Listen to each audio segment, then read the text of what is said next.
It's the festive season, so I thought I'd have a look at some festive themed comics, and today we're going to be looking at issue 6 of Matt Fraction's Hawkeye. And I got my last show of the year on the 5th of December at the Macbeth in Hoxton. Tickets are in my link bio. Up on December 18th, Tony Stark and Clint Barton are trying to detangle some wires when Clint just decides to cut them. I'll pop back to December 13th when Hawkeye, Spider-Man and Wolverine are fighting Agents of AIM, and Hawkeye ends up hurting his head.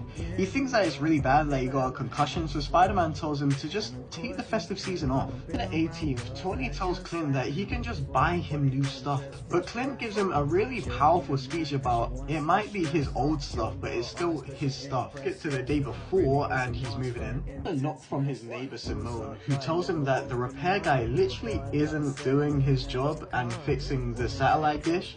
So Hawkeye levels with him for a second and says, listen, if you just give me the components, I'll figure it out myself.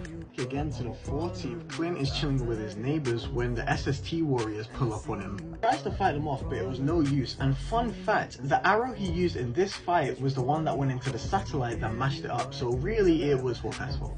He wakes up in a warehouse and the leader of the SST gang tells him that he needs to leave the building or it's gonna be a long day. When he gets back, he wraps up his bow and he gives it to one of the neighbors to give it to Kate. However, on the 15th, he gets a knock on the door from Kate, and Hawkeye really talks down on himself a lot, and it really made me like sad. She gives him a really good speech about not running away from your problems. So Hawkeye starts standing on business seriously, and I think it worked out in the end.